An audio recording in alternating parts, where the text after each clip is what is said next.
સંસારી જીવના ભાવ મરણો તારવા કરુણા કરી સરિતા વહાવિશુદાતણી પ્રભુ વીરતે સંજીવની શોષાતી દેખી સરિતને કરુણાભિન હૃદયે કરી મુનિકુંદ સંજીવની સમય પ્રાપ્ત તણી ભાજન ભરી કુંદ કુંદ રચુ શાસ્ત્ર સાતિયા અમૃતે પુર્યા ગ્રંથાધિરાજ તારામાં ભાવો બ્રહ્માંડ ના ભર્યા અહો વાણી તારી પ્રશમ રશવા વિનિતરતે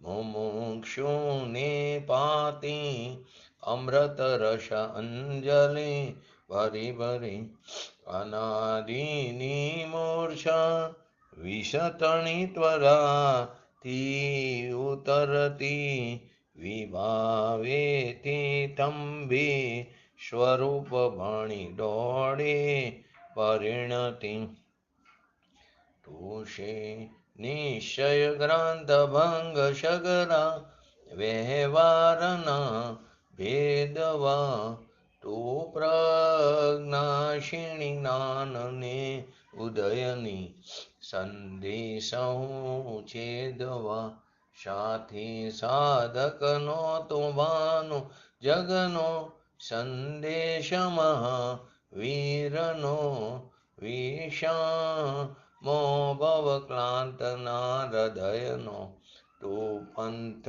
મુક્તિ તણો શોણ્યે તને રસ નિબંધ શિથિલ થાય જાણે તને હૃદય જ્ઞાની તણા જણાય તું રોચતા જગતની રુચિ આરસે સૌ તું રીઝતા શકલ જ્ઞાયક દેવ રીજે બનાવું પત્ર કુંદનના રત્નોના અક્ષરો લખી તથાપિ કુંદ સૂત્રોના અંકાએ મૂલ્ય ના કદી તથાપિ કાનવાણીના અંકાએ મૂલ્ય ના કદી નમો લિંટાણં નમો સિદ્ધાણં નમો અયરણં નમો વચણં નમો લોયેશવ સાવણં તત્તારી મંગલમ અરિહંતા મંગલમ સિદ્ધા મંગલમ શાહો મંગલમ કેવલી પંતો ધમો મંગલમ ચતારી લુગુટમાં અરિહંતા લુગુટમાં સિદ્ધા લુગુટમાં શાહો લુગુટમાં કેવલી પંતો ધમો લુગુટમાં ચતારી શરણ ભોજામી અરિહંતે શરણ ભોજામી સિદ્ધે શરણ ભોજામી સાહુ શરણ ભોજામી કેવલી પંતો ધમો શરણ ભોજામી ઓમ નમો અરિહંતાણમ.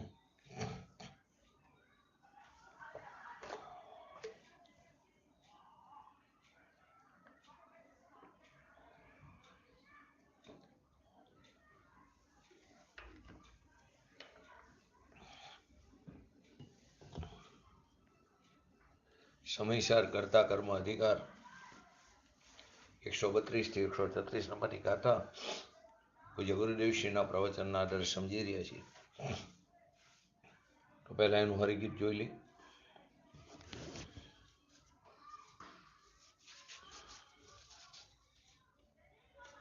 જયંતિભાઈ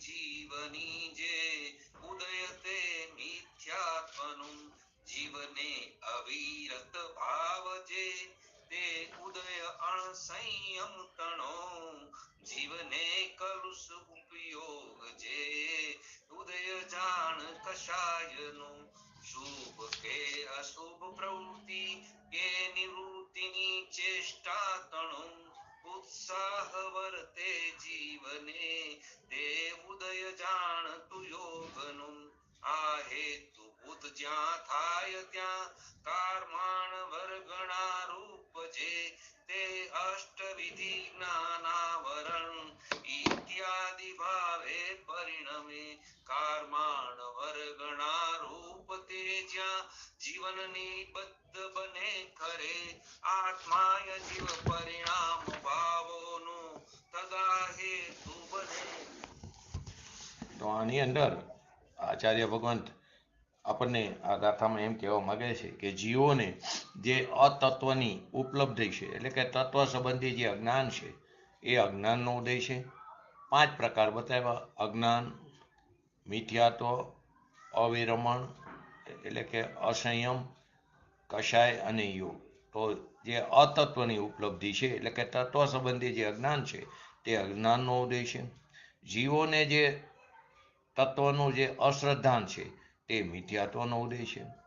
એમને જે અત્યાગ ભાવ એટલે અવિરમણ છે તે અસંયમનો ઉદય છે.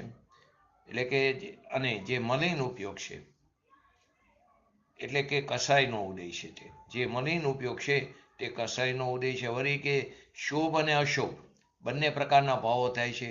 તો શુભમાં પ્રવૃત્તિ અને અશુભથી નિવૃત્તિ.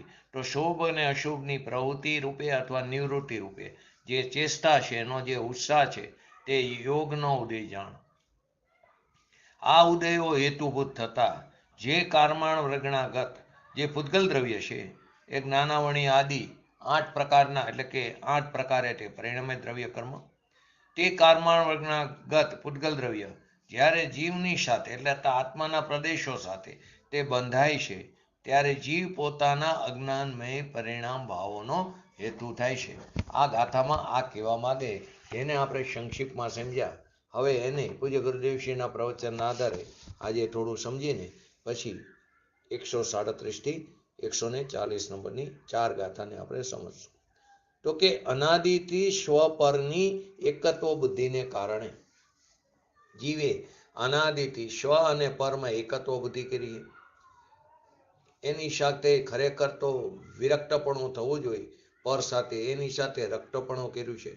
તો સ્વ અને પરની એકત્વ બુદ્ધિને કારણે એનો અર્થ શું થયો કે ભગવાન આત્મા તો અમૃત સ્વાદવાળો છે અને જે પર છે, કસાય છે, એ બધું ઝેર છે. તો અમૃત અને ઝેરની એકતા બુદ્ધિ થઈ છે. ભગવાન આત્મા અમૃત સ્વરૂપ છે, અતિન્દ્રિય આનંદ સ્વરૂપ છે. પુણ્ય પાપના ભાવ આદિ કેવા છે? ઝેર છે. તો અમૃત અને ઝેરની એકત્વ બુદ્ધિનો અનાદિકાળથી આપણને અભ્યાસ છે. એ અભ્યાસથી એટલે કે જીવ સ્વયંમય પોતાના અજ્ઞાન પરિણામનો ભાવોનો તે હેતુ થાય છે. જીવ સ્વયંમય એનો હેતુ બને છે પોતાના પરિણામનો. એટલે કે પોતે સ્વયં અજ્ઞાન ભાવ રૂપે પરિણમે છે. એટલે કે જ્યારે જીવ નવું કર્મ બાંધે છે ત્યારે જીવ સ્વયંમેવ અજ્ઞાનથી સ્વપરના અધ્યાસને કારણે, એકત્વ બુદ્ધિને કારણે, એટલે કે તત્વ સંબંધી અશ્રદ્ધાનને કારણે જે પોતાનું સ્વરૂપ જ્ઞાન સ્વરૂપ છે તે હું નહીં, પુણ્ય પાપ સ્વરૂપ છું, પુણ્યના પાપના ફળ હું છું, એવા તત્વના અશ્રદ્ધાનથી અથવા અતત્વના શ્રદ્ધાનથી પોતાના અજ્ઞાનમય પરિણામ ભાવોનો એ હેતુ બને છે. એ અજ્ઞાનમય પરિણામ ભાવોનો હેતુ થાય છે ત્યારે તે નિમિત્ત, એનું નિમિત્ત પામીને નવા કર્મનો બંધ થાય. અને નવા કર્મનો બંધ એ પોતાની યોગ્યતાથી થાય. એ કર્મ પોતે સ્વયં તે કર્મ રૂપે પરિણમે આત્માના પ્રદેશો સાથે બંધાય છે. ત્યારે જીવના અજ્ઞાનમય જે ભાવ છે, પરિણામ ભાવ, એ એમાં નિમિત્ત બને છે. એમ કહેવા માંગે છે. તો કે પૂર્વ કર્મનો ઉદય આવીને નવું બંધન થયું. પૂર્વ કર્મનો ઉદય અત્યારે આવ્યો. પૂર્વે કરેલા પરિણામોને આધીન જે દ્રવ્ય કર્મનો બંધ થયો હતો એનો અત્યારે ઉદય આવ્યો. હવે એ ઉદય આવ્યો, એ ઉદય આવીને એનું નિમિત્ત પામીને નવું બંધન થાય છે. પરંતુ ક્યારે? કે જ્યારે તું એટલે કે આપણે આપણા અજ્ઞાનમય ભાવને સ્વયંમય અજ્ઞાનમય ભાવ રૂપે પરિણમી પોતાની યોગ્યતાથી. એ પરિણમન થયું છે કર્મનું, કર્મને કારણે. પરંતુ એ પરિણમન થયું કર્મને કારણે એ અજ્ઞાન, એને કારણે અજ્ઞાનમય ભાવ પરિણમ્યા નથી. એને કારણે રાગદ્વેષ થયા નથી. એ કર્મનો ઉદય આવ્યો અને એ કારણે મને અહીં ભાવ કર્મ થયું, એટલે કે મને અહીં વિકાર પરિણામ થયા, મને પુણ્ય પાપના શુભાશુભ ભાવ થયા, એમ નથી. અને અહીં શુભાશુભ ભાવ થયા એ મારી પોતાની તત્વ સંબંધીના અશ્રદ્ધાને કારણે. તો એને કારણે નવો કર્મનો બંધ પડ્યો એમ પણ નથી. ત્રણેયનો સમય એક છે. પૂર્વ કર્મનો ઉદય એ પણ સ્વતંત્ર છે, નવું કર્મનું બંધન પડે એ પણ સ્વતંત્રપણે, અને આપણે આપણા અજ્ઞાનમય જે પરિણામ ભાવો આપણને ઉત્પન્ન થાય છે, એટલે કે આપણે સ્વયં અજ્ઞાનમય પરિણામ ભાવોના હેતુ થઈ છે, એ પણ સ્વતંત્ર થાય છે. તો કે એ પૂર્વ કર્મનો ઉદય આવીને નવું બંધન થાય તો આપણે આપણા એ સમયે આપણે આપણા સ્વયંમેવ અજ્ઞાનમય ભાવને કારણે એ પરિણમે છે. એ પરિણમન થયું, અને એ પરિણમન થયું કર્મને કારણે એમ પણ નથી, અને એ પરિણમન થયું માટે નવો કર્મનો બંધ થયો એમ પણ નથી.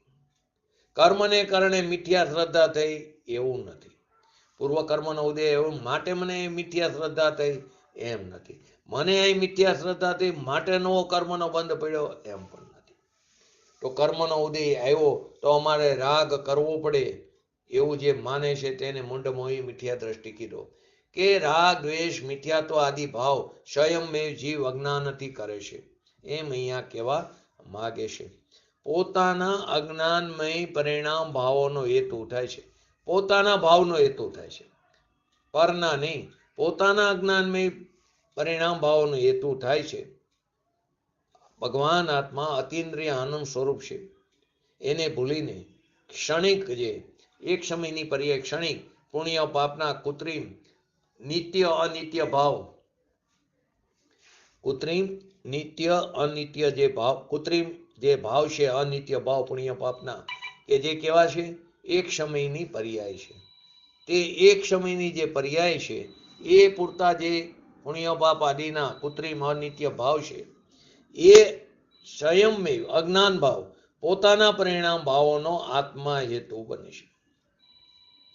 હવે જો એ પરિણામોનો હેતુ થતો નથી તો એ પરિણામ નવા બંધમાં હેતુ કેવી રીતે થાય? પોતે જો પોતાના અજ્ઞાનમય પરિણામ ભાવોનો હેતુ ન થાય તો એ નવો જે બંધન થાય છે એમાં હેતુ કેવી રીતે બને? એમાં એ નિમિત્ત કેવી રીતે બને? એમ કહેવા માંગે છે. નવા કર્મમાં હેતુ થાય છે, પરંતુ ક્યારે? કે પોતે સ્વયંમેવ અજ્ઞાનમય પરિણામ ભાવોનો હેતુ થાય ત્યારે આત્મા. અજ્ઞાની નવો વિકાર કર્મ કરે છે, એટલે કે કાર્ય કરે છે, એનો હેતુ આત્મા સ્વયં થાય છે. અને એ પરિણામ જે સ્વયં અજ્ઞાનમય પરિણામ સ્વયં પોતે કર્યા એ પરિણામ નવા બંધનમાં નિમિત્ત છે, નવા કર્મ બંધનમાં નિમિત્ત છે. નવું બંધન થાય એ સ્વતંત્ર. આ વિકાર કર્યો માટે નવું બંધન થયું એમ નથી. નવું બંધન પોતાના પરમાણુની પર્યાયમાં કર્મ થવાની યોગ્યતાથી કર્મ બંધાય છે. એને આ અજ્ઞાનમય પરિણામ ભાવોને ત્યારે નિમિત્ત કહેવામાં આવ્યું. અને એ જે કર્મનો નવો બંધ પડ્યો, નવું બંધન, એને જૂના કર્મના ઉદયને નિમિત્ત કહેવામાં આવ્યું. પણ ક્યારે? કે જ્યારે આત્મા પોતાના અજ્ઞાન પરિણામનો હેતુ થાય ત્યારે. એટલે કે જે અજ્ઞાન પરિણામ જે ઉત્પન્ન થયા રાગ દ્વેષ આદિ ભાવ વિકાર ભાવ એને ગૌણ કરીને જૂના કર્મને ઉદયને નવા કર્મના બંધનમાં નિમિત્ત કહેવામાં આવ્યું. જૂના કર્મને નિમિત્ત કહેવામાં આવ્યું નવા કર્મ બંધનમાં. પણ ક્યારે? કે જીવ સ્વયં પોતાના અજ્ઞાન પરિણામનો હેતુ થાય ત્યારે. જૂનો કર્મનો ઉદય હોય, પરંતુ આત્મા કોઈ જીવ ભગવાન આત્મા તરફ એની દ્રષ્ટિ હોય, પોતાના જ્ઞાન સ્વરૂપ ચૈતન્ય સ્વરૂપ તરફ દ્રષ્ટિ હોય, તો એને પણ જ્ઞાનીને પણ છે ને જૂના કર્મનો ઉદય. તો એ જૂના કર્મનો ઉદય છે, ઉદય આવીને ખરી જાય છે. એની સ્થિતિ પૂરી થાય અનુભાગ આપીને ખરી જાય છે. જેને પોતાના શુદ્ધ ચૈતન્ય સ્વરૂપ તરફ દ્રષ્ટિ છે, જે પોતાના સ્વભાવને જેને સ્વાદ ચાખેલો છે, જેને એ તરફની દ્રષ્ટિ છે, તો પૂર્વ કર્મનો ઉદય એ ઉદયમાં આવીને પૂર્વના જે કર્મ છે તે ઉદયમાં આવીને કરી જાય છે. પણ પૂર્વના ઉદયમાં પોતાના અજ્ઞાન ભાવથી, પોતાના પરિણામ જે અજ્ઞાન ભાવથી મિથ્યાત્વ ભાવથી રાગ દ્વેષ આદિ જે ભાવ છે પુણ્ય પાપ આદિના ભાવ એના કરતા છે, તો એ પરિણામનો હેતુ આત્મા થાય છે. પૂર્વના ઉદયમાં પોતાના જે પરિણામ છે, અજ્ઞાન ભાવ કો મિથ્યાત્વ ભાવથી રાગ દ્વેષ આદિ એ આદિના પુણ્ય પાપ આદિનો કરતા છે, તો એ પરિણામનો હેતુ આત્મા. કોણ કરતા બને? કે અજ્ઞાની, કે જેને સ્વતરફ દ્રષ્ટિ નથી તે. તો એ પરિણામનો હેતુ આત્મા થાય છે, ત્યારે નવા કર્મમાં એ નિમિત્ત થાય છે. ત્યારે નવા કર્મમાં જૂના કર્મને નિમિત્ત કહેવામાં આવે. તો પ્રશ્ન થાય, વસ્તુ તો ત્રિકાળ શું છે? તો વસ્તુની અપેક્ષા એ શુદ્ધ છે, પરિણામમાં અશુદ્ધતા કરે છે, એ પણ સ્વયંમેવ, કોઈને કારણે નહીં. તો અજ્ઞાન ભાવથી આત્મા પોતાના સ્વભાવને ભૂલીને વિકારી પરિણામનો કરતા બને અજ્ઞાની. પછી ભલે શુભ હોય કે અશુભ હોય. માટે અહીં શું કીધું? શુભાશુભ પ્રવૃત્તિમાં શુભની પ્રવૃત્તિ અને નિવૃત્તિ, શુભાશુભમાં શુભની પ્રવૃત્તિ અને અશુભની નિવૃત્તિ, બે પ્રકારના પરિણામ તે વિકાર છે. ધંધા પાણી આદિનો જે ભાવ હતો, કુટુંબ કબીલા, એ અશુભ ભાવ હતો, તો એનાથી નિવૃત્તિ કરી. દયા દાન વ્રત તપ પૂજા ભક્તિ આદિના ભાવની પ્રવૃત્તિ કરી. તો એ બધા શુભાશુભ ભાવ વિકાર છે. એ વિકારી પરિણામ અજ્ઞાની સ્વયંમેવ પોતાનાથી સ્વતંત્ર કરતા થઈને કરે છે. કર્મ એને કરાવે છે એમ નથી, પોતે સ્વતંત્ર સ્વયંમેવ પોતાનાથી સ્વતંત્ર કરતા થઈને કરે છે. એ કર્મ કરાવે છે એમ નથી, કર્મ એને વિકાર કરાવે છે એમ નથી, અને વિકાર થયો છે માટે નવો કર્મનો બંધ થયો એવું પણ નથી. તો કહેવા માંગે અજ્ઞાન ભાવના ભેદરૂપ મિથ્યાત્વ, અવિરતિ, કષાય અને યોગનો ઉદય એ પૂતગલના પરિણામ છે. એ પૂતગલના પરિણામ પૂર્વના ઉદયને પૂતગલનો પરિણામ કીધો. પૂર્વનો કર્મનો ઉદય એ પૂતગલના પરિણામ છે. પોતાના અતત્વ શ્રદ્ધાનરૂપી સ્વાદ જ્ઞાનમાં આવે છે. મિથ્યાત્વ આદિનો રાગદ્વેષ આદિનો સ્વાદ તે ઉદયરૂપ એટલે કે નિમિત્તરૂપ થઈને, કર્મનો ઉદય નિમિત્તરૂપ થવાથી મિથ્યાત્વ રાગદ્વેષ આદિનો સ્વાદ પોતાની યોગ્યતાથી સ્વયંમેવ સ્વતંત્ર થઈને, ત્યારે એ પૂર્વ કર્મનો ઉદયને નિમિત્ત કહેવામાં આવ્યું. એ કર્મનો ઉદય નિમિત્તરૂપ થવાથી કારમાણ વર્ગના રૂપ નવા પૂતગલો સ્વયંમેવ જ્ઞાનાવણીય આદિ કર્મ રૂપે પરિણમે છે. જૂના કર્મનો ઉદયને નિમિત્ત કીધું કોને? તો કે રાગદ્વેષ આદિ વિકારી પરિણામોને. અને રાગદ્વેષ આદિ વિકારી પરિણામ અજ્ઞાન ભાવે અજ્ઞાની સ્વયંમેવ પોતાની સ્વતંત્રતાથી કરે. અને તે કોનું નિમિત્ત બને છે? કે નવા કર્મ બંધનનું. ત્યારે તે અજ્ઞાન ભાવરૂપી જે વિકારી પરિણામ છે એને ગૌણ કર્યા, ત્યારે નવા કર્મનો જે બંધન થયું એમાં જૂના કર્મને નિમિત્ત કહેવામાં આવ્યું. પૂર્વનું કર્મ તો નિમિત્ત રૂપે ઉદય થયું એટલું. નવા કર્મ કારમાણ વર્ગના રૂપે જે બને છે એ સ્વયંમેવ પોતાના પરિણામથી બંધાય છે. જીવની સાથે બંધાય, આત્માના પ્રદેશો સાથે એ નવું કર્મ એ સમયે જીવ પણ સ્વયંમેવ પોતાના અજ્ઞાન ભાવથી અતત્વ શ્રદ્ધા આદિ ભાવ રૂપે પરિણમે છે.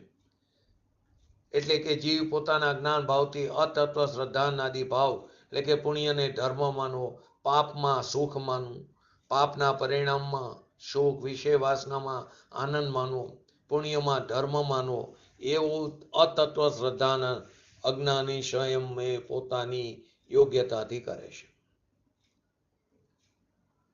જીવ અનાદિકાળથી આ વસ્તુને સાંભળી નથી, સત્ય વસ્તુને સાંભળી એટલે કે અમલમાં મૂકી નથી. સમયસાર ચોથી ગાથાની અંદર શ્રુત પરિચિત અનુભૂતા, રાગ દ્વેષના ભાવ કરવા એ તો અનંતવાર આપણે સાંભળ્યું છે, આપણા પરિચયમાં પણ આવ્યું છે. કેમ કે અનંતવાર વિદેહ ક્ષેત્રની અંદર સિમંદર ભગવાનની દિવ્યત્વની પણ સાંભળી, અનંતવાર તીર્થંકર ભગવાનની દિવ્યત્વની સાંભળી, અનંતવાર પૂજ્ય ગુરુદેવશ્રી જેવા જ્ઞાની પુરુષોના પ્રવચનો સાંભળ્યા, અનંતવાર 11 અંગ 9 પૂર્વનું જ્ઞાન કર્યું. એટલે આ સાંભળ્યું અનંતવાર, પરિચયમાં પણ આવ્યું, પણ આપણા અનુભવમાં રાગ દ્વેષના અજ્ઞાન ભાવ અનાદિથી અનુભવમાં આવ્યા છે. શ્રુત પરિચિત અનુભૂતા કામ ભોગ, કામ નામ રાગ અને ભોગ એટલે ભોગવવા, રાગને કરવો ને રાગને ભોગવો, એ વાત આપણે અનંતવાર સાંભળી છે. એ જ આપણા પરિચયમાં આવી, એ જ આપણા અનુભવમાં અનંતવાર આવી છે.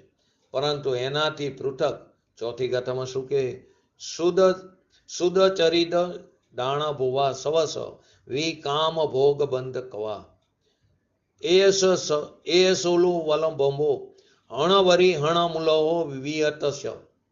એટલે કે રાગથી ભીન, પુણ્ય ક્રિયાના પરિણામથી, પુણ્ય પાપના પરિણામથી પણ ભગવાન આત્મા ભીન છે.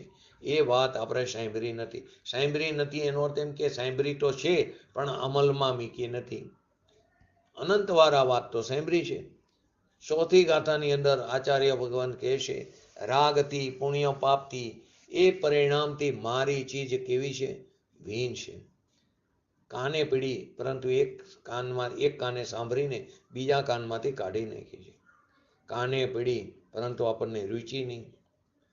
કેમ કે અનંતવાર ભગવાનના સમોસરણમાં ગયા, મહાવિદેહમાં અનંતવાર જન્મ થયો, જ્યાં તીર્થંકર ભગવાનનો વિરહ નથી, એ બિરાજે છે, ત્યાં પણ આપણે અનંતવાર ગયા. વાણી સાંભળી ભગવાનની સાક્ષાત, પણ રુચિ નહીં. વિદેહ ક્ષેત્રની અંદર, 4 ક્ષેત્રની અંદર જ અત્યારે ભગવાન બિરાજમાન છે. 5 વિદેહ છે, 5 ગુણ્યા 4 એટલે 20, એ રીતે 20 વિહરમાન છે. જંબુદ્વીપનો વિદેહ ક્ષેત્ર છે, તેમાં 4 ખંડની અંદર જ ભગવાન છે, બાકીના ખંડમાં ભગવાન નથી. આપણે એમ થાય કે વિદેહ ક્ષેત્રમાં, તો જે ખંડમાં ભગવાન છે ત્યાં જન્મ થવો જરૂરી. આર્યખંડમાં થાય, પણ આર્યખંડમાં 4માં જ છે અત્યારે ભગવાન, એક વિદેહની અપેક્ષાએ વાત કરું. બાકી તો મલેશ ખંડ છે. તો કે ત્યાં જઈને જન્મ લીધો, ધારો કે આર્યખંડમાં, એમાં પણ જ્યાં ભગવાન બિરાજમાન છે તે ખંડમાં જન્મ લીધો, તો સમોસરણમાં જવાનો પણ વિકલ્પ આવ્યો. જાય પણ ખરો, પણ નાટ્યશાલામાં અટકી જાય. અને નાટ્યશાલામાં ન જાય ને શ્રી મંડપ સુધી પણ જાય, ભગવાનની દિવ્ય ધ્વનિ પણ સાંભળે, પરંતુ એક કાનેથી સાંભળીને બીજા કાને કાઢી નાખે, અમલમાં મૂકી નહીં, રુચિ નહોતી. ભગવાનની સાક્ષાત વાણી, પરંતુ એની રુચિ નહીં. રાગથી ભીન ભગવાન આત્મા છે, એ વાત આપણને રુચિ નહીં. આપણે કેમ રાગની રુચિ કરી છે? પરની અધિકતા છે, પરની વિસ્મયતા છે, માટે તે અધિકતાને વિસ્મયતા નહોતી. સાંભળવામાં આવ્યું પણ અમલમાં ન મૂક્યું, માટે તે સાંભળવું નથી, એમ કહેવામાં આવે છે.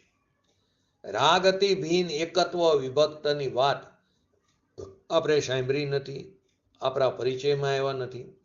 આપણા પરિચયમાં રાગથી ભીન ભગવાન આત્મા છે એવો પરિચય આવ્યો નહીં, એવો અભ્યાસ ન થયો.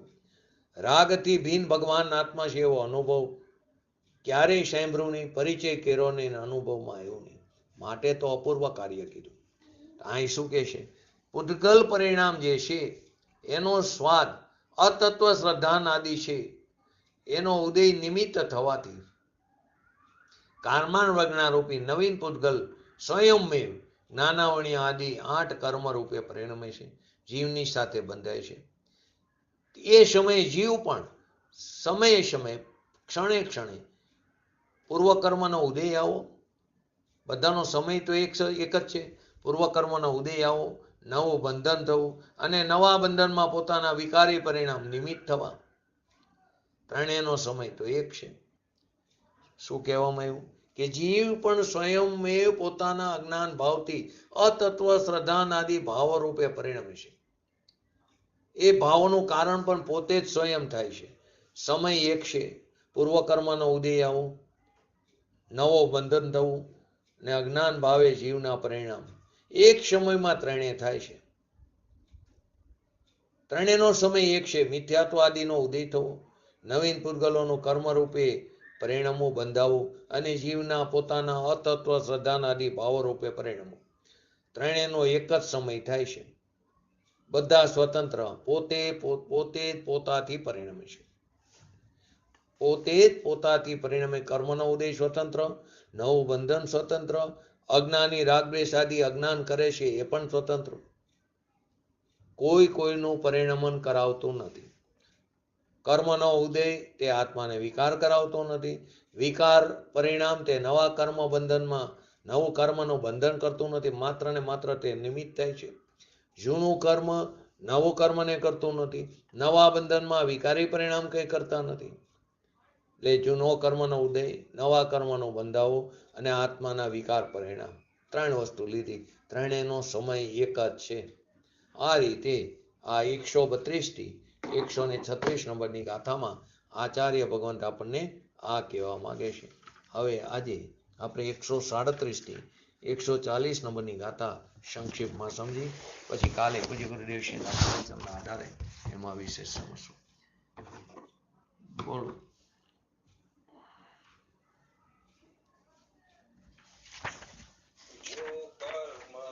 પરિણામ જીવ ભેળા જ પૂદગલ ના બને, તો જીવને પૂદગલ ઉભય પણ કર્મ પણું પામે અરે. પણ કર્મ ભાવે પરિણમન છે એક પૂદગલ દ્રવ્યને, જીવ ભાવ હેતુથી અલગ તેથી કર્મના પરિણામ છે. જીવના કર્મ ભેળા જ જો પરિણામ રાગાદિક બને, તો કર્મને જીવ ઉભય પણ રાગાદિપણું પામે અરે. પણ પરિણમન રાગાદિરૂપ તો થાય છે જીવ એકને, તેથી જ કર્મોદય નિમિત્તથી અલગ જીવ પરિણામ છે. આ ગાથામાં સુસ્પષ્ટ થાય છે કે પૂતગલના પરિણામ તે જીવથી ભિન્ન છે અને જીવના પરિણામ તે પૂતગલથી ભિન્ન છે. અહીં એક બીજી વસ્તુ પણ ધ્યાન દેવા જેવી છે. વિભિન્ન અલગ અલગ પ્રકાશનોમાં આ 4 ગાથાના ક્રમમાં ફરક જોવામાં આવ્યો છે. આચાર્ય જયસેનજીની તાત્પર્ય વૃત્તિમાં આત્મખ્યાતિની જે ભાષા ટીકા છે જયચંદજી છાબડાની, એની અંદર જે અત્યારે જે છેલ્લી 2 ગાથા લીધી એ પહેલા 2 લીખી છે અને પછીની 2 ગાથા જે અત્યારે પહેલા 2 લીધી એ પછીની 2 ગાથા લીધી છે. સહજાનંદ વર્ણિની સપ્તસાંગી ટીકામાં પણ એ જ ક્રમ છે, પરંતુ સમયસારમાં સોનગઢ અને જયપુરથી પ્રકાશિત સમયસારમાં જે ગાથા છે એમાં જયંતિભાઈ જે હરિગીત લીધું તે રીતે છે. એટલે જે ઓલામાં ઉપરની જે 2 ગાથા છે તે પાછળથી છે અને નીચેની 2 ગાથા આ સમયસારમાં એટલે કે સોનગઢ અને જયપુરથી પ્રકાશિત થયું એમાં એ નીચેની 2 ગાથાઓ પહેલા છે. પરંતુ એ પરિવર્તનનું કોઈ કારણ નજરમાં આવતું નથી, કેમ કે આગળ પાછળ રાખવાથી ભાવમાં કંઈ ફરક પડતો નથી. આત્મખ્યાતિ અને તાત્પર્ય વૃત્તિમાં એકરૂપતા રહે એ ભાવનાથી જાય છે. ઘણી જગ્યાએ છાબડાજીના ક્રમને રાખવાનું યોગ્ય સમજ્યું છે, પરંતુ એનાથી કોઈ ભાવમાં ફરક નથી. તો અહીંયા જે પહેલા 2 લેખી છે ગાથા એમાં શું છે? જીવના કરણ ભેરાજ જો પરિણામ રાગાદિક બને, તો કર્મને જીવ ઉભય પણ રાગાદિપણું પામે અરે. અને પણ બીજી 138 પણ પરિણમન રાગાદિ રૂપ થાય છે જીવ એકને, તેથી જ કર્મોદય નિમિત્તથી અલગ જીવ પરિણામ છે. આ 2 ગાથાને સમયસારમાં પાછળ લીધી છે. નીચેની 2 એટલે કે 139 ને 140, જે અહીં 137 ને 138 લીધી, અને 139 અને 140 નંબરની ગાથા જે બીજા પ્રકાશનોમાં છે તાત્પર્ય વૃત્તિમાં છે છાબડાજીની, એની અંદર 139 અને 140 નંબરની જે ગાથા છે એમાં આ સમયસારમાં સોનગઢ અને જયપુરથી પ્રકાશિત થયું એમાં 137 અને 138 લીધી. તો અહીંયા આ જયચંદજી છાબડા એના પ્રમાણે તાત્પર્ય વૃત્તિ જે ટીકા છે આત્મખ્યાતિની, તો કર્મરૂપ પરિણામ જીવ ભેરાજ પૂદગલ ના બને, તો જીવને પૂદગલ ઉભય પણ કર્મપણાનું પામે અરે. પણ કર્મ ભાવે પરિણમન છે એક પૂદગલ દ્રવ્યને જીવ ભાવ હેતુથી અલગ તેથી કર્મના પરિણામ છે. તો આ બે ગાથાના ક્રમમાં થોડો ફરક છે, પરંતુ એનાથી બીજો કોઈ ફરક પડતો નથી. આગળ પાછળ રાખવાથી ભાવમાં કોઈ ફરક પડતો નથી. આત્મખ્યાતિ અને તાત્પર્ય વૃત્તિની એકરૂપતા બતાવવા માટે શાબળાજીનો જે ક્રમ છે તે બતાવવામાં આવ્યો છે. જયસેનજીની તાત્પર્ય વૃત્તિ, જયચંદજી છાબડાની આત્મખ્યાતિની જે ભાષા ટીકા છે તે, સહજાનંદ વર્ણિની સપ્ત સાંગી ટીકા છે, એ ત્રણેયમાં મેં અત્યારે કીધું એ પ્રકારે છે ક્રમ. અને સોનગઢ અને જયપુરથી પ્રકાશિત સમયસારમાં ક્રમમાં થોડો ફરક છે, પરંતુ એનાથી બીજો કોઈ ફરક પડતો નથી. આ તો ક્યાંક તમને એવું તમે જોશો આત્મખ્યાતિના એમાં તો ક્રમમાં થોડો ફરક લાગશે. જીવના કર્મની સાથે જ જીવમાં કર્મની સાથે જ રાગાદી પરિણામ થાય છે. કર્મનો ઉદય આવ્યો ત્યારે જીવમાં રાગદ્વેષાદી વિકાર ભાવ થયા. કર્મનો ઉદય આવ્યો અજ્ઞાનીની અપેક્ષાની વાત છે. જીવમાં કર્મની સાથે જ રાગાદી પરિણામ થાય છે. અર્થાત જીવ અને કર્મ બંને, કર્મ અને જીવ બંને મળીને રાગદ્વેષાદી રૂપે પરિણમે છે. જો એમ માનવામાં આવે તો જીવ અને કર્મ બંને રાગાદી ભાવને પ્રાપ્ત થઈ જાય. ફરીવાર શું કહેવા માંગે છે? જીવના કર્મની સાથે જ રાગદ્વેષાદી પરિણામ થાય. કર્મનો ઉદય આવ્યો તે જ સમયે, આપણે આગળ કીધું ત્રણેયનો સમય એક છે, તો એ જ સમયે જીવમાં રાગદ્વેષાદી પરિણામ થાય. અજ્ઞાનીની અપેક્ષાની વાત છે, જ્ઞાનીની વાત નથી. રાગદ્વેષાદી પરિણામ થાય છે. અર્થાત કર્મ અને જીવ બંને મળીને રાગદ્વેષાદી રૂપે પરિણમન કરે છે. જો એવું માનવામાં આવે, જો એવો વિતર્ક કરવામાં આવે તો જીવ અને કર્મ બંને જ રાગદ્વેષાદી ભાવને પ્રાપ્ત થઈ જાય. જીવ પણ રાગદ્વેષાદી ભાવને પ્રાપ્ત થાય અને કર્મ પણ રાગદ્વેષાદી ભાવને પ્રાપ્ત થાય, પરંતુ એમ શક્ય નથી. રાગદ્વેષાદી ભાવરૂપ તો એક જીવ જ પરિણમે છે.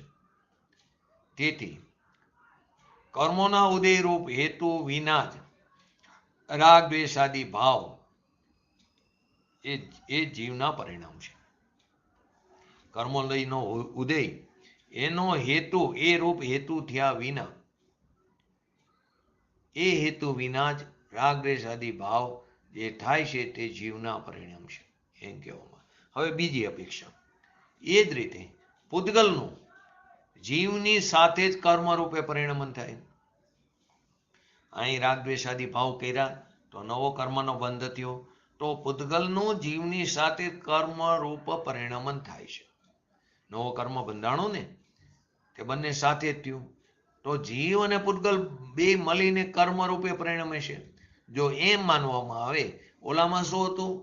કર્મ અને જીવ એ બંને મળીને રાગદ્વેષાદી ભાવ રૂપે પરિણમે. અહીં એમ કીધું જીવ અને પૂદગલ બંને મળીને કર્મ રૂપે પરિણમે છે.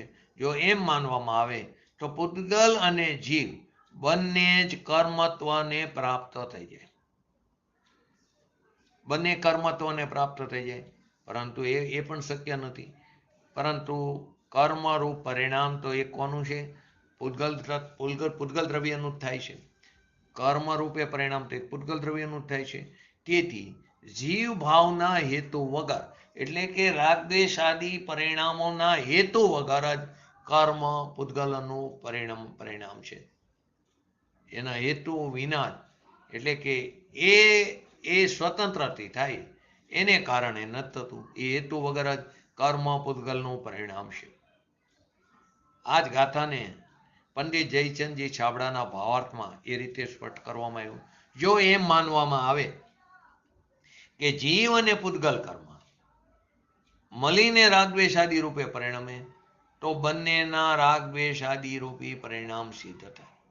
જીવ અને પૂદગલ કર્મ બંને રાગદ્વેષાદી રૂપે પરિણમે તો બંનેના રાગદ્વેષાદી પરિણામ સિદ્ધ થાય, જો એવું માનવામાં આવે. પરંતુ પૂદગલ કર્મ તો ક્યારેય રાગદ્વેષાદી રૂપે પરિણમતું નથી, પરિણમી શકતો નથી. તેથી પૂદગલ કર્મનો ઉદય, પૂર્વે કરેલા કર્મનો ઉદય કે જે રાગદ્વેષાદી પરિણામોનું નિમિત્ત છે, એનાથી જુદા જ જીવના પરિણામ છે. પૂર્વ કર્મનો ઉદય જે રાગદ્વેષ આદિનું પરિણામનું નિમિત્ત છે, એનાથી જુદા જીવના પરિણામ છે. હવે બીજી, જો એમ માનવામાં આવે કે પૂતગલ દ્રવ્ય અને જીવ દ્રવ્ય બંને મળીને કર્મ રૂપે પરિણમે તો બંનેના કર્મરૂપ પરિણામ સિદ્ધ થાય, પરંતુ જીવ ક્યારે પણ જડ કર્મ રૂપે પરિણમી શકતો નથી. તેથી જીવના અજ્ઞાન પરિણામ એટલે રાગદ્વેષ આદિના પરિણામ જે નવા કર્મમાં નિમિત્ત છે, એનાથી અલગ જ પૂતગલ દ્રવ્યનું કર્મ પરિણામ છે. એટલે આ જે સ્વતંત્રતાની વાત છે ને એ બતાવી છે. એનું તાત્પર્ય શું થયું કે જીવના રાગદ્વેષ આદિ ભાવ કારમાણ વર્ગણાનું કર્મરૂપ પરિણમન થવામાં નિમિત્ત છે. જીવનો રાગદ્વેષ આદિ ભાવ જે કારમાણ વર્ગણાનું કર્મરૂપ પરિણમન જ્ઞાનાવણી આદિ 8 કર્મરૂપે પરિણમન થવામાં નિમિત્ત છે. અને કર્મનો ઉદય જીવના આગળના રાગાદી ભાવો થવામાં નિમિત્ત છે. જે કર્મનો ઉદય છે તે જીવના આગળના રાગદ્વેષ આદિ ભાવો થવામાં નિમિત્ત છે. છતાં પણ જીવનું રાગદ્વેષ આદિ રૂપે પરિણમન સંપૂર્ણ રીતે જીવનું જ છે. છતાં જીવનું રાગદ્વેષ આદિ ભાવ રૂપે જે પરિણમન છે સંપૂર્ણ રીતે જીવનું, એકલું જીવનું જ છે. એમાં કર્મનું કાંઈ પણ નથી. એ જ રીતે કારમાણ વર્ગણાનું કર્મરૂપે પરિણમન સંપૂર્ણ રીતે પૂતગલનું જ છે, એકલા પૂતગલનું જ છે. એમાં જીવનું કાંઈ પણ નથી. હવે આ જ વાતને આત્મખ્યાતિમાં સ્પષ્ટ એ રીતે કરી, એક્ઝામ્પલ આપીને દ્રષ્ટાંતથી સમજાયું. રાગદ્વેષાદિ અજ્ઞાન પરિણામમાં નિમિત્તભૂત ઉદયમાં આવેલા પૂતગલ કર્મની સાથે જ પૂર્વ કર્મનો ઉદય નિમિત્ત કીધું ને, તો રાગદ્વેષાદિ પરિણામમાં નિમિત્તભૂત ઉદયમાં આવેલા પૂતગલ કર્મની સાથે જ બંને ભેગા મળીને જ જો રાગદ્વેષાદિ અજ્ઞાન પરિણામ થાય છે. જો એમ વિતર્ક કરવામાં આવે, જો એમ માનવામાં આવે તો જેમ ભેગા થયેલા ચૂના અને હળદરનું લાલ પરિણામ થાય છે. શું કહે છે? ચૂના અને હળદરનું લાલ પરિણામ થાય છે. ક્યાંક ફટકડી પણ લખી છે, પણ ફટકડી અને હળદર એને ભેગા કરો તો લાલ નહીં થાય. ચૂનો અને હળદરનું લાલ પરિણામ થાય છે.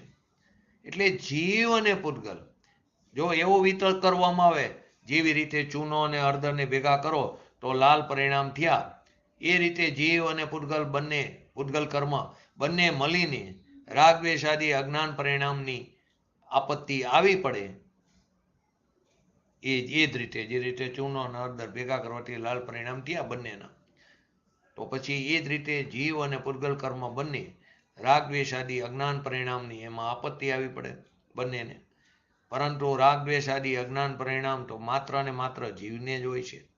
તેથી પૂતગલ કર્મનો ઉદય કે જે જીવના રાગદ્વેષાદિ અજ્ઞાન પરિણામનું નિમિત્ત છે, એનાથી જુદું જ જીવનું પરિણામ છે.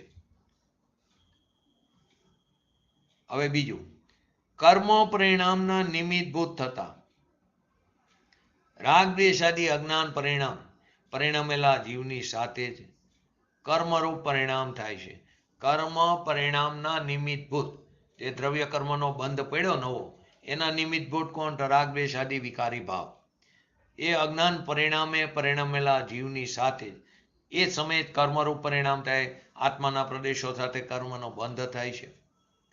એમ જો વિતર્ક કરવામાં આવે, એમ જો માનવામાં આવે, કેવી રીતે? કે જેમ ભેગા થયેલા ચૂના અને હળદરનું લાલ પરિણામ થાય છે તેમ જો એમ માનવામાં આવે, ચૂનો અને હળદર બે ભેગા થઈને લાલ પરિણામ થાય, એવી રીતે જો માનવામાં આવે તો પૂતગલ દ્રવ્ય અને જીવ દ્રવ્ય બંનેને કર્મરૂપ પરિણામની આપત્તિ આવી પડે. એ જીવ દ્રવ્ય પણ કર્મરૂપે પરિણમે, બંનેને કર્મરૂપ પરિણામની આપત્તિ આવી પડે. પરંતુ કર્મત્વરૂપ પરિણામ તો એક પૂતગલ દ્રવ્યનું જ હોય છે, એનું જ થાય છે. તેથી જીવના રાગદ્વેષાદિ અજ્ઞાન પરિણામ કે જે કર્મમાં નિમિત્ત છે એનાથી જુદું પૂતગલ કર્મનું પરિણામ છે. બે બાજુથી અપેક્ષા જોઈ.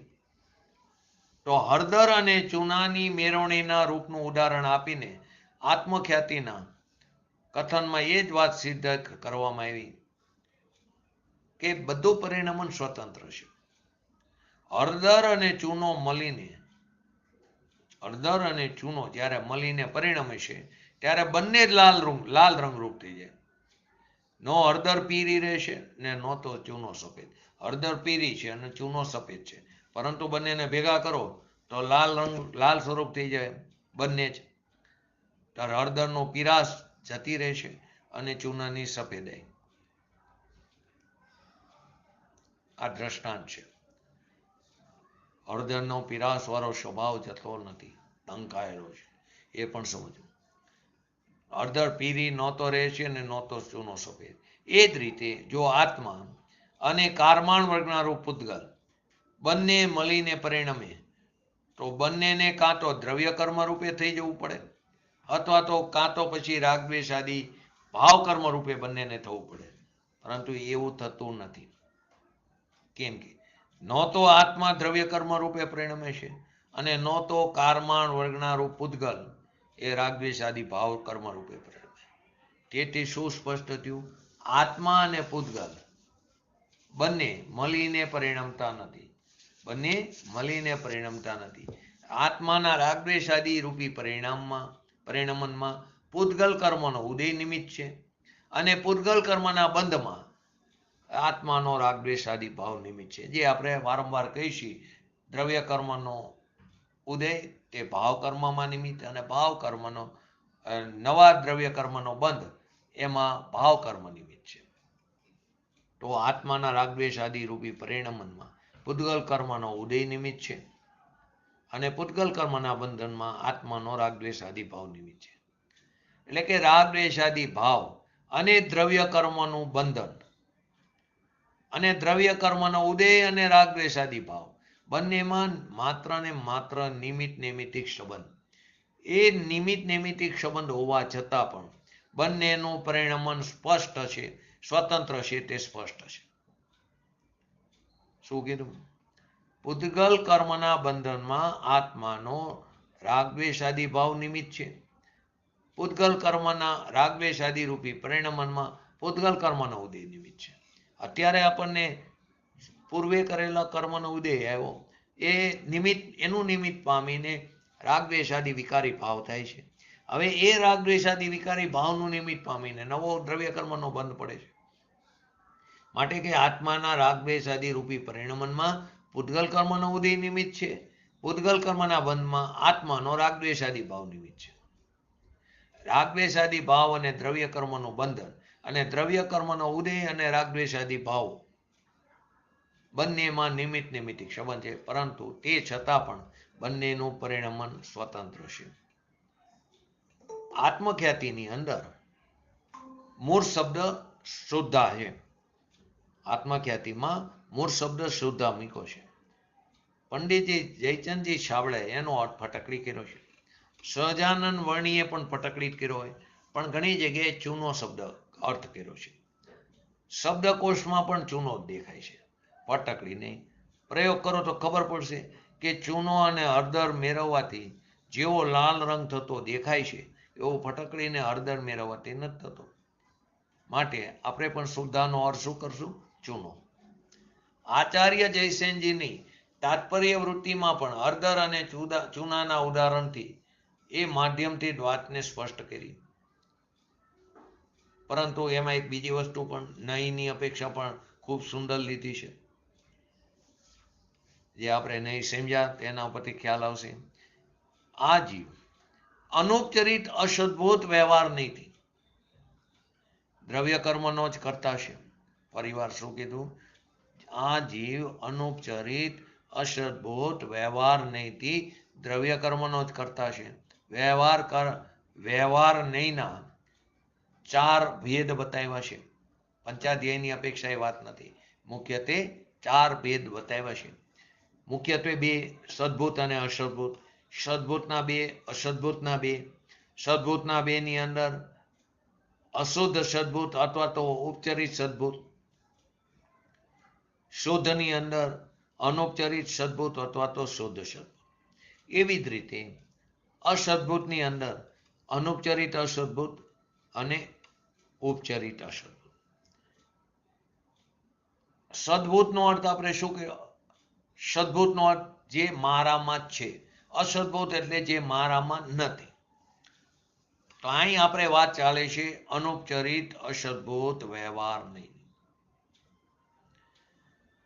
તો અનુપચરિત એટલે કે પેલું તો અસદભૂત એટલે મારામાં નથી.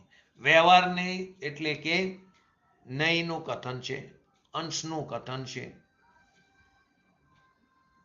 ભૂતાર્થ નથી, ખરેખર તે પ્રમાણે નથી, અપેક્ષાથી કથન છે. અનુપચરિત એટલે ડાયરેક્ટ સંબંધ. કેમ કે ડાયરેક્ટ સંબંધની અંદર આપણે શરીરને લીધું હતું. આ મારું શરીર છે. તીર્થંકર ભગવાનની 500 ધનુષફૂટ 8 શરીર સંબંધી થયું, એને આપણે અનુપચરિત લીધું. 8 પ્રતિહારી આદિ તે ઉપચરિતમાં ગયું હતું. સંબંધથી સંબંધ, આ મારી સ્ત્રી છે, આ મારો પુત્ર છે, આ મારું કુટુંબ છે, તે બધું થયું. એ બધું ઉપચરિત અસદભૂત હતી, મારામાં નથી, પણ સંબંધથી શરીર, સંબંધથી સંબંધ. કોના સંબંધથી સંબંધ? તો કે શરીરના એક ક્ષેત્ર વગાએ જે સંબંધ છે એનાથી સંબંધ. તો જીવ અનુપચરિત અસદભૂત વ્યવહાર, અહીં કેમ કીધું? પરિવાર અનુપચરિત કેમ કીધું? અહીં આપણે જીવની શરીર સાથેનો જે સંબંધ છે તેને અનુપચરિત અસદભૂત કીધું. શરીર મારામાં નથી પરંતુ ડાયરેક્ટ સંબંધ છે માટે એને અનુપચરિત કીધું. મારામાં નથી માટે અસદભૂત કીધું. અંશે કથન છે માટે નહીં કીધું. અને પર્યાયની અપેક્ષાએ કથન છે એટલે વ્યવહાર કો ભેદ પડ્યો માટે વ્યવહાર. તો કે નો કર્મની વાત છે. દ્રવ્ય કર્મ એટલે કે એની અંદર કારમાણ જે શરીર છે એની વાત થઈ. તો શરીરને તમે અનુપચરિતમાં લીધું છે તો એ કારમાણ શરીરની અપેક્ષાએ અનુપચરિત અસદભૂત વ્યવહારને કહેવામાં આવ્યો. એટલે જીવ અનુપચરિત અસદભૂત વ્યવહારનેથી જ દ્રવ્ય કર્મનો જ કરતા છે. અને બીજું કીધું અશુદ્ધ નિશ્ચય નહીંથી રાગ દ્વેષ આદિ ભાવ કર્મનો કરતા છે. હું રાગી છું, હું દ્વેષી છું, પર્યાયની અંદર રહેલી અશુદ્ધતાને લક્ષ્યમાં લઈને આખા દ્રવ્યને અશુદ્ધ કેવું? અશુદ્ધ નિશ્ચયનું કથન છે. આમ જોવો તો જીવને દ્રવ્ય કર્મનો કરતા કહેનાર અનુપચરિત અસદભૂત વ્યવહાર નહીંની અપેક્ષાથી જ આ અશુદ્ધ નિશ્ચયનું નામ મળ્યું. બાકી અશુદ્ધ નિશ્ચય નહીં એ વ્યવહાર છે. કોની અપેક્ષાએ? અનુપચરિત અસદભૂત વ્યવહાર નહીં. શુદ્ધાત્મા દ્રવ્યને વિષય બનાવવા વાળો પરમ શુદ્ધ નિશ્ચય નહીં, કે જેને ઘણી જગ્યાએ શુદ્ધ નિશ્ચય નહીં પણ કીધું છે, એની અપેક્ષાએ તો એ પણ અશુદ્ધ નિશ્ચય નહીં, એ પણ ખરેખર વ્યવહાર જ છે. જે આપણે નિયમમાં બધું સમજેલા છે. અહીં બે વસ્તુ ધ્યાન આપવા જેવી છે કે અહીં જીવને અનુપચરિત અસદભૂત વ્યવહાર નહીંથી દ્રવ્ય કર્મનો કરતા કહેવામાં આવ્યો. કેમ કે જીવને શરીર સાથે નિકટવર્તી સંબંધ હોવાથી, જીવને શરીર સાથે નિકટવર્તી સંબંધ હોવાથી જીવનું શરીર સાથે એકત્વ, મમત્વ, કર્તૃત્વ અને ભોક્તૃત્વ બતાવવા વાળા નહીંને અનુપચરિત અસદભૂત વ્યવહાર નહીં કીધું. જીવનો શરીર સાથે એક ક્ષેત્ર વગા નિકટવર્તી છે સંબંધ હોવાથી જીવનું શરીર સાથે એકત્વ, મમત્વ જે છે, જીવનું શરીર સાથે એકત્વ, મમત્વ, કર્તૃત્વ, ભોક્તૃત્વ એ બતાવવા વાળો જે નહીં છે એને અનુપચરિત અસદભૂત વ્યવહાર નહીં કીધું. અને દ્રવ્ય કર્મ એ કારમાણ વર્ગના રૂપ જ છે. તેથી એનો કરતા જીવને બતાવો તે અનુપચરિત અસદભૂત વ્યવહારનું કાર્ય છે. આ અપેક્ષાએ કીધું. બીજું, અહીંયા શુદ્ધ નિશ્ચય નીતિ, અશુદ્ધ નિશ્ચય નહીં એટલે કે પરમ શુદ્ધ નિશ્ચય નીતિ, અશુદ્ધ નિશ્ચય નહીં વ્યવહાર બતાવવામાં આવ્યો છે. મુખ્યત્વે નિશ્ચયનીના બે ભેદ, અશુદ્ધ નિશ્ચયની અને શુદ્ધ નિશ્ચયની. શુદ્ધ નિશ્ચયનીના ત્રણ ભેદ, એક દેશ, સાક્ષાત અને પરમ. સાક્ષાત શુદ્ધ નિશ્ચયનીને પણ શુદ્ધ નિશ્ચયની કહેવાય, પરંતુ જ્યાં મુખ્યત્વે શુદ્ધ નિશ્ચયની હોય ત્યારે સમજવું મૂળ ભેદની વાત છે. તો શુદ્ધ નિશ્ચયનીથી અશુદ્ધ નિશ્ચયનીને વ્યવહાર બતાવ્યો. પંચાધ્યાય આદિની અંદર પરમ શુદ્ધ નિશ્ચયનીને નયાધિરાજ કહેવામાં આવ્યો, કેમ કે એની અપેક્ષાએ બધા નહીંને એક અપેક્ષાએ વ્યવહારની કક્ષામાં નાખ્યા. તો શુદ્ધાત્મ દ્રવ્યને વિષય બનાવવાવાળો જે નહીં છે શુદ્ધ નિશ્ચયની, એની અપેક્ષાએ આચાર્ય જયસેનજીએ એમની તાત્પર્ય વૃત્તિની અંદર શુદ્ધ નિશ્ચયનો શબ્દનો પ્રયોગ પરમ શુદ્ધ નિશ્ચયનીના અર્થમાં જ કર્યો છે. કેમ કે દ્રષ્ટિનો વિષયભૂત શુદ્ધાત્મ દ્રવ્ય તે પરમ શુદ્ધ નિશ્ચયનીનો જ વિષય છે. નય ચક્ર આદિ ગ્રંથોમાં 4 પ્રકારના વ્યવહારની અને 4 પ્રકારના નિશ્ચયની બતાવવામાં આવ્યા, અને સમયસાર આદિ ગ્રંથોમાં એમાં પણ પ્રયોગ આ રીતે જ જોવા મળે છે. કેમ કે ખરેખર જુઓ તો નય ચક્રકાર પોતે એમ કહે છે કે અમે આ ગ્રંથ, નય ચક્રકારનો જે ગ્રંથ છે એમ કહે છે ગ્રંથકાર કે અમે આ ગ્રંથ સમયસાર આદિ ગ્રંથોનો આધાર લઈને જ બનાવ્યો છે. માટે હું વારંવાર સમયસારથી મોટું કોઈ નય ચક્ર નથી, એને લઈને જ બનાવ્યો છે. તો પણ શુદ્ધાત્મા સુધી જવા માટે નયાધિરાજ પરમ શુદ્ધ નિશ્ચયની બતાવીને બાકીનાને વ્યવહાર કહેવાની પદ્ધતિ પણ અધ્યાત્મની અંદર જોવા મળે છે. એની પૃષ્ટિ આપણને આ જયસેનજીની તાત્પર્ય વૃત્તિમાં જોવા મળે. તો આ રીતે મેં આગળ ગાથાનો પણ ક્રમની વાત કરી, તો ક્રમ પણ અલગ અલગ જોવા મળે, પરંતુ એમાં ક્યાંય વિસંગતતા નથી. તો આપણે સમયસારનું અત્યારે અધ્યયન કરીશું, તો એ પ્રમાણે 137 અને 138 ગાથા એનું હરિગીત લઈ લો. પૂજ્ય ગુરુદેવશ્રીના પ્રવચનના આધારે સમજી પહેલા એને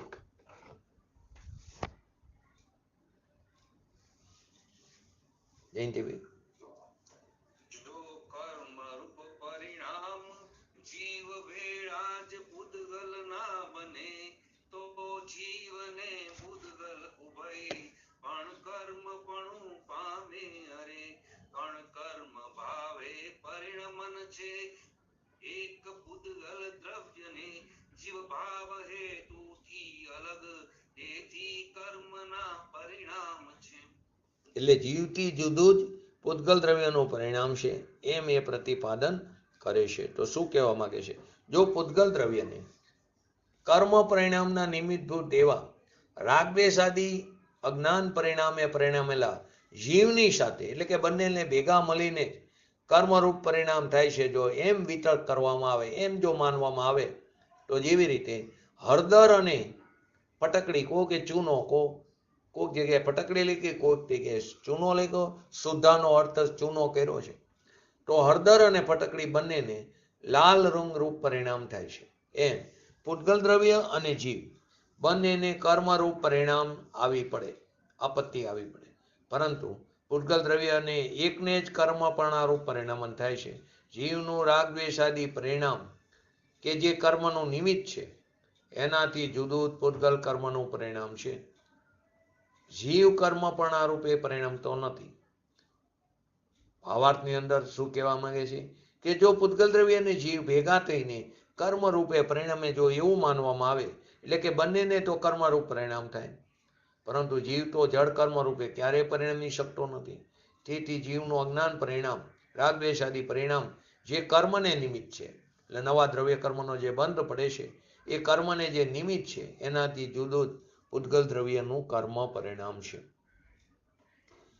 તો કે પૂતગલ દ્રવ્યને કર્મ પરિણામના નિમિત્તભૂત, એટલે કર્મ જે બને છે એ પોતાના પરિણામથી બને છે. જે કર્માણ વર્ગના માંથી જ્ઞાનાવણી આદિ 8 પ્રકારે કર્મ રૂપે પરિણમે એ પોતાના પરિણામથી બને. જીવ એને બાંધતો નથી. મેં કર્મ બાંધ્યું એમ નથી. મારા અજ્ઞાન ભાવ નિમિત્ત બને છે, પણ કોની? અજ્ઞાનીની વાત છે. જ્ઞાનીની ક્યાંય વાત આવતી નથી, કેમ કે એ તો એનો જ્ઞાતા રહેશે. જીવ એને બાંધતો નથી. કર્મરૂપી પરિણામ જીવ કરતો નથી. જીવ અજ્ઞાન ભાવથી રાગદ્વેષ આદિ ભાવરૂપે હોય, પણ એ પૂતગલના પરિણામ એ જીવ કરે છે. કર્મનું બંધન જીવ કરે છે એમ નથી. બંનેના સ્વચતુષ્ય ભિન્ન ભિન્ન, બંને દ્રવ્યો પૃથક પૃથક છે. કર્મ બંધનના પૂતગલ પરિણામ સ્વયં પોતાથી પરિણામ થાય છે. જીવના અજ્ઞાનના રાગદ્વેષ આદિ ભાવ તો નિમિત્ત માત્ર છે. આત્મા જ્યારે રાગદ્વેષ આદિ અજ્ઞાન ભાવ કરે છે, એટલે કે પુણ્ય પાપના ભાવ મારા છે એમ અજ્ઞાન ભાવથી રાગદ્વેષ આદિ કરે છે, તો એ સમયમાં સમય એક છે, તો એ સમયમાં કર્મ બને છે. એ કર્મ બંધાય છે, એ આત્મા નથી બાંધતો, જીવ નથી બાંધતો. એ કર્મ સ્વયં કર્મ રૂપે પરિણમે છે. કેમ કે બંને પદાર્થો ભિન્ન ભિન્ન છે. રાગદ્વેષ આદિ જે દોષ થાય છે પોતાની ભૂલને કારણે, કર્મનો બંધ થાય છે તો જડની પર્યાય, એ જડ કરે છે. માટે હું અહીં રાગ કરું અને એને કારણે કર્મનો બંધ થાય એમ ત્રણ કર્મ નથી. જૂના કર્મનો ઉદય આવ્યો એને કારણે મને રાગદ્વેષ આદિ થયો એમ પણ નથી. આની વિસ્તૃત ચર્ચા આપણે આવતીકાલે પૂજ્ય ગુરુ જોશીના પ્રવચનના આધારે સમજશું. 137 થી 140. તો પહેલા 137 અને 138. આપણે પણ આ નિયમને, આ સિદ્ધાંતને સમજીને આપણે પણ આપણા સ્વભાવને આશ્રય લઈને શીઘ્ર વિતરાગતા પ્રાપ્ત કરી એવી પરમ વિરલ ભાવના સાથે આજનો વ્યક્ત કરું. જય જીનેન્દ્ર. જીનવાણી સ્તુતિ.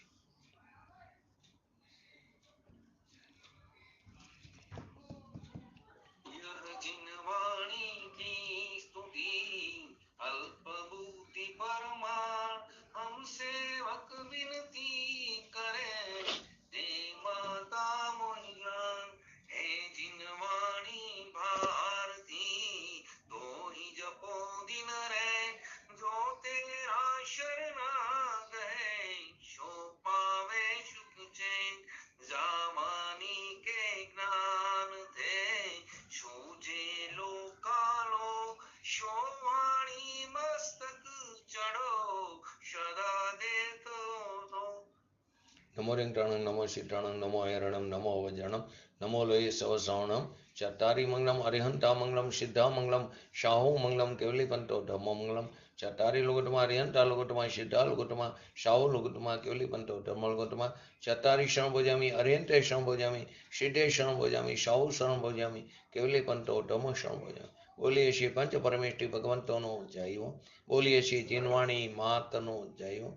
બોલીએ શ્રી પરમ પૂજ્ય પરમ ઉપકારી શ્રી સદગુરુ દેવનો જય હો. બોલીએ શ્રી પ્રસમમૂર્તિ ભગવતી માતનો જય હો. બોલીએ શ્રી સનાતન જૈન દિગંબર ધર્મનો જય હો, જય હો.